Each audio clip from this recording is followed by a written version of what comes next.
videomda size kısaca COVID-19 hastalığında çocukların ve gençlerin bu hastalığa dirayeti ve yaşlıların dirayetsizliği konusunun altında yatan sebeplerden biri olan ve unutulmuş bir organcımız olan timustan bahsetmek istiyorum.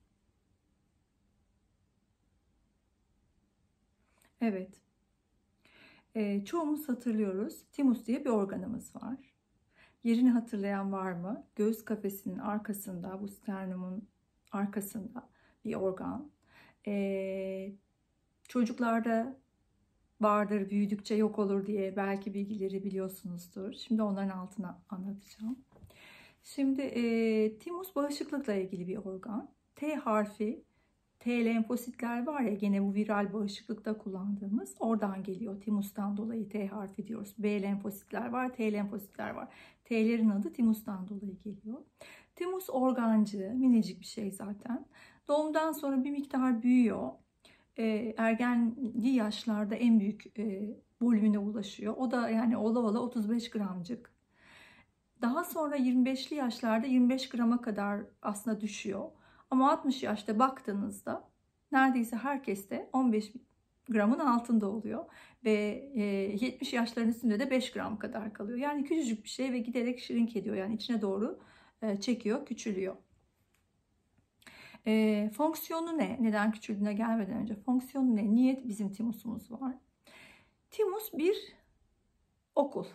Bir lenfosit okulu. Şöyle, bu bahsettiğimiz T lenfositleri şeyden biliyoruz değil mi? Kan sayımından, işte lökositler, lenfositler orada yazıyor. Lenfositler, T lenfositleri kemik iliğinde yapıldıktan sonra bunlar bu timus okuluna gidiyorlar. Timus okuluna gidip, çocukken gidip diyelim, olgunlaşıp çıkıyorlar. O okulda öğrendikleri çok önemli bir şey var. T lenfositleri timusa gittikleri zaman şunu öğreniyorlar. Timus bu olgunlaşmamış T lenfositlerine iki şey öğretiyor. Bir, kendine saldırmamayı. Yani benim vücudumdaki bütün proteinleri, bütün yapıyı tanı ve bak buna saldırmayacaksın. Bir, saldırmamayı öğreneceksin bana, değil mi? Bir de yabancı ajan geldiğinde onu tanımayı öğreneceksin. İşte virüs, kanser hücresi vesaire. Yani olumluyla olumsuzu öğretiyor ona. Eğer bu sınavı geçemezse T lenfositleri, yani kendine saldırmamayı öğrenemezse, o zaman ne olur? Otoimmün hastalıklar çok fazla olur. Vücut sürekli kendine saldırır. O yüzden onu öğrenmesi lazım. Gelen yabancıyı tanımamayı ya da işte kanser hücresi gibi kötüleşmiş hücreyi tanımamayı öğrenirse de bu sefer hastalıklar artar, değil mi? Bunun ikisinin dengeli olması lazım. Zaten bu timus T lenfosit sınıfını geçen T lenfosit miktarı çok az. Çoğu zaten bu ders aşamasında işe yaramazlar diye atılıyorlar zaten apoptozisle, yani planlı hücre öldürümüyle atılıyorlar. Geriye işe yarayanlar kalıyor. O da çok küçük bir yüzde. Bir de gençlikten sonra giderek de bu sınıftaki ders yapacak öğretmenler diyeyim, timus küçüldüğü için kendine saldırmamayı öğrenen ve yabancıya saldırmayı bilen T lenfositlerimiz azalıyor. Onun içindir ki yaşlılıkta otoimmün hastalıkların artması, yaşlılıkta işte aşı reaksiyonun düşük olması, yaşlılıkta bağışıklık antikorların az gelişmesi, değil mi? Yaşlılıkta işte tümör hücrelerinin az tanınıp az yakalanması durumu oluyor. Ama çocuklarda ve gençlerde hem kendine saldırmamayı biliyor, çok az otoimmün hastalık oluyor, çok az kanser oluyor, değil mi? Bu tip dışarıdan gelen virüs vesaire gibi ajanlara karşı da tanıyıp onlara karşı saldırı yapılabiliyor. Yani çocukla yaşlı arasındaki farklardan biri de bu virüs olayında da yine bizim timusumuzun orta yaşlardan itibaren, aslında gençlikten itibaren küçülmeye başlaması. Küçüldüğünde nasıl oluyor? Normalde o kırmızı ve kanlıyken daha böyle yağ dokulu bir şey olmaya başlıyor. İşte içine doğru çekiyor ve fonksiyonu azalıyor. Bu niye böyle oluyor dersek, yaşlanmanın kendisi zaten bunu yapıyor. Hani her organımız gibi o da falan. Ama stres, yani ister hissettiğimiz stresten dolayı yarattığımız kortizol olsun, ister herhangi bir sebepten dışarıdan aldığımız kortizol olsun, stres hormonu timusu shrink ettiriyor. Yani içine çöktürüyor, büzüştürüyor, küçültüyor. O yüzden bütün zamanların içerisinde işte biriken stresler ufak ufak falan farkında olsak da olmasak da gene timusun küçülmesi yönüne ve dolayısıyla bağışıklığımızı azaltıyor mantığı da buradan kurulabilir. Yani o şeye yazar, yine o bilgiye yazar. Stres önemli bir faktör olarak burada kendini gösteriyor. Bu stresten girmişken bunun antisi olarak da hani stres olmamak ne olabilir? Kahkaha olabilir, neşe olabilir, değil mi? O yüzden timusu stimüle etmekle ilgili de şöyle birkaç tane böyle daha ayakları tıbba basmıyor ama gene de yanlış da değil gibi durumlar var.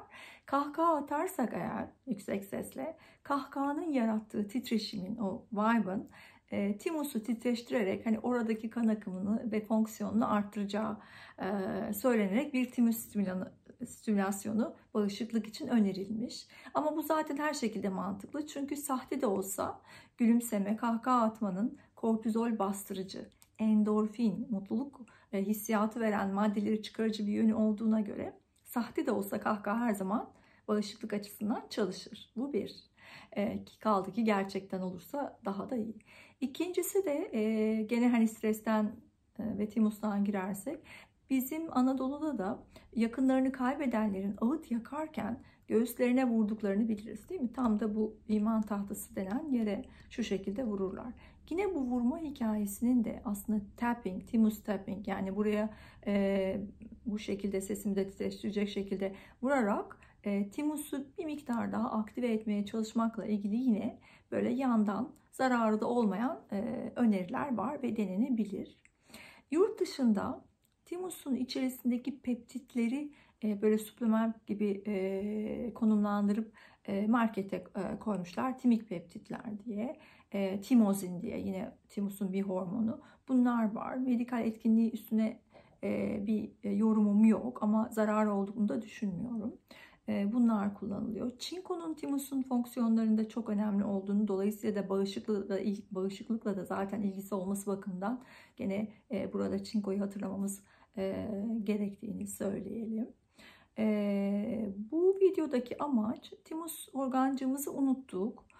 Pek adı geçmiyor bağışıklık söz konusu olduğunda. Neden adı geçmiyor? Çünkü biz büyümüş haldeki kişiler olarak hani o çocuklukta kaldı, şu anda pek işimize yaramıyor gibi görüyor olabiliriz. Halbuki timus konusunda biraz daha fokuslanılıp acaba onu biraz aktive etmek olabilir mi, ya da yaşlanmasını yavaşlatmak olabilir mi, ya da bunun bağışıklıktaki rolünü ne kadar daha arttırabiliriz, ne kadar daha oradan destek alabiliriz diye medikal çalışmalar olabilir, yapılabilir. Sadece ben bizim günlük hayatımızda stresi hatırlatmak istedim. Nasıl bizim bağışıklığımızı azaltıyor? Çocukların iyi bağışıklığının işte o gençlikten dolayı ve timustan dolayı olduğunu tekrar hatırlatmak istedim. Bağışıklık denen şeyin kendine saldırmamayı bilmek ama yabancıyı tanıyabilmek olduğunun ayrımı olduğunu özellikle vurgulamak istedim. En önemli konu o bağışıklıkta. Yani kendine saldırmayacaksın, kötüyü de bileceksin ya da kendindeki kötüyü bileceksin, iyi ile kötüyü ayıracaksın. Temel bağışıklık meselesi o. Bunları hatırlatmak için bu videoyu yaptım. Videonun sonunda bol bol kahkaha atarak bağışıklığımızı artırabiliriz diye size günlük hayat şeyi olsun, ne diyeyim, önerisi olsun. En fazla bunu söyleyebiliyorum. Timus hakkında bildiklerimiz çünkü şimdilik bu kadar.